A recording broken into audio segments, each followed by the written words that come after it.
Waktu duel tiba, kini Numburanggata menyatu dengan tubuh petani atas izin leluhur.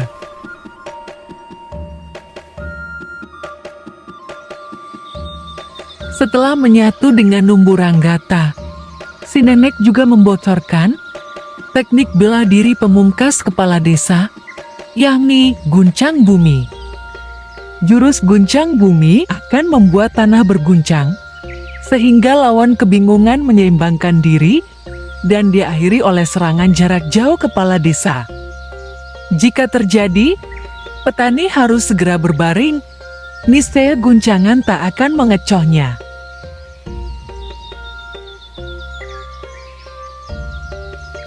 Kembali ke kediaman kepala desa, ternyata petani sudah ditunggu-tunggu.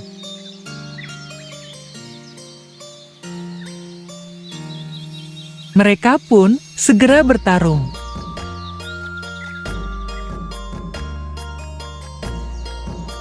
Kepala desa kaget akan kemampuan bela diri petani yang mengesankan.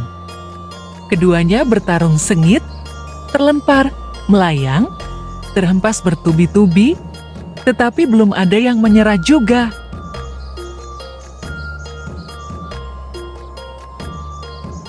Akhirnya kepala desa mengeluarkan jurus guncang bumi.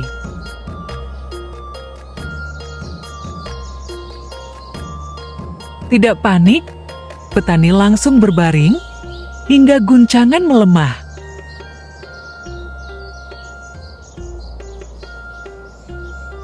Saat berdiri, ia diserang lagi oleh jurus jarak jauh kepala desa yang cukup melukainya.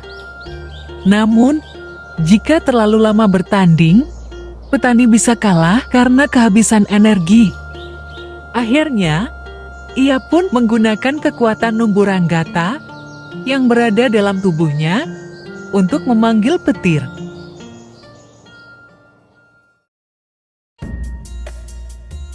Seketika langit berubah gelap, petir dan guntur bersahutan. Segera petani menyambarkan petir pada tubuh kepala desa, yang masih terkejut melihat langit sampai terbaring di tanah.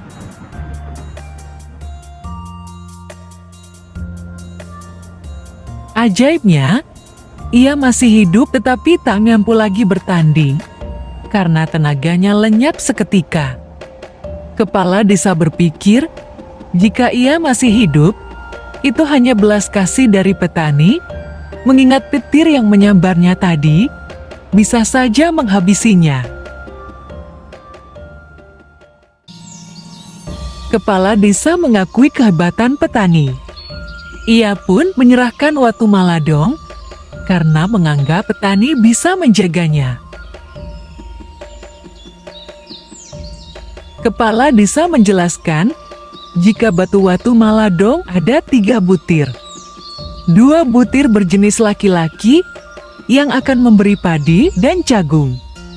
1 butir lainnya berjenis perempuan dan akan memberi jawawut, tanaman serealia yang biasa dikenal juga dengan nama sekoi.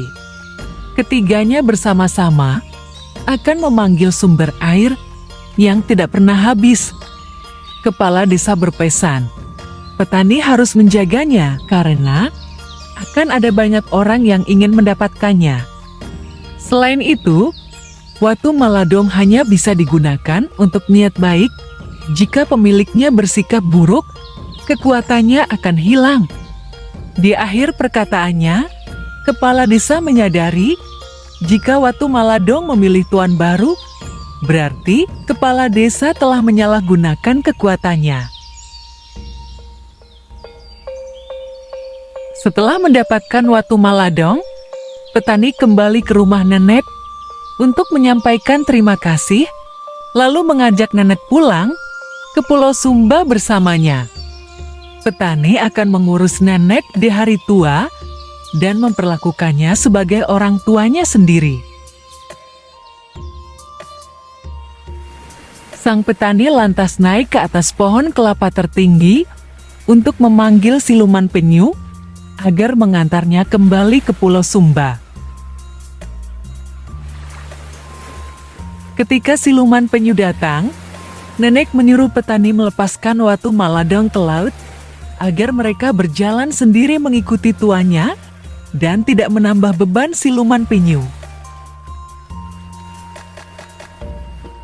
Naiklah mereka ke punggung penyu, kemudian menyeberang bersama. Sampai di Pulau Sumba, ternyata Watu Maladong sudah menunggu tuannya di tepi pantai. Segera petani memberikan tugas ke Watu Maladong untuk mencari sumber air. Ketiga batu pun berkeliling sambil membentuk 4 mata air, yakni mata air Nguralalu di Tambolaka, mata air Wetebula di desa Wetebula, mata air Wuhmu di perbatasan Wowewa Barat dan Wowewa Timur, serta mata air Wekelo Sawah di dalam Gua Alam, daerah Wowewa Timur.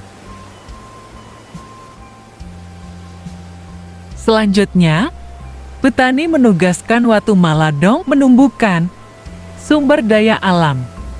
Berpencarlah ketiganya menumbuhkan ladang padi, jagung, dan jewawut di beberapa kawasan Pulau Sumba. Setelah selesai, mereka kembali pada tuannya. Dirasa telah cukup memberi keajaiban pada alam setempat dan sekitarnya, nenek menyarankan agar batu-batu itu berpencar sehingga tidak bisa dicuri orang. Akhirnya petani menyuruh ketiganya mencari tempat aman dan bersembunyi selamanya. Konon, satu batu laki-laki penumbuh jagung memilih bersembunyi di Bondo Kodi, sedangkan 2 lainnya di dasar Laut Samudera Hindia. Petani dalam cerita ini menunjukkan ketekunan dan kerja keras dalam merawat kebunnya. Ketika kebunnya dirusak, ia tidak menyerah, tetapi berusaha mencari solusi. Ini mengajarkan kita pentingnya kerja keras dan ketekunan dalam menghadapi tantangan. Petani menunjukkan keberanian dengan menghadapi kawanan babi hutan yang merusak kebunnya. Keberaniannya juga terlihat ketika ia mengikuti jejak babi hutan hingga ke pulau lain dan bertemu dengan siluman penyu. Keberanian dan tekad kuat diperlukan untuk menghadapi dan mengatasi masalah dalam hidup.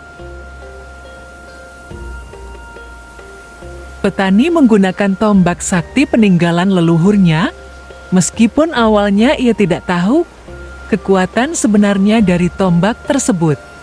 Ini mengajarkan kita untuk memanfaatkan sumber daya yang kita miliki dengan bijak, bahkan jika kita belum sepenuhnya memahami potensinya. Petani menunjukkan kerendahan hati dan kebaikan hati saat menerima bantuan dari nenek dan siluman penyu. Ia tidak sombong atau egois, tetapi bersyukur dan menghargai bantuan yang diberikan kepadanya. Kebaikan hati juga terlihat saat ia memutuskan untuk mengajak nenek pulang dan merawatnya di hari tua. Petani belajar jurus bela diri dari nenek dan bermeditasi untuk menguasai kesaktian tombak Dumburanggata. Ini menunjukkan pentingnya belajar dan berkembang untuk meningkatkan kemampuan diri dalam menghadapi tantangan. Petani menunjukkan sikap jujur dan adil ketika meminta kembali tombak warisannya dan batu sakral Watu Maladong dari kepala desa. Kejujuran dan keadilan adalah nilai penting yang harus dijaga dalam segala tindakan kita.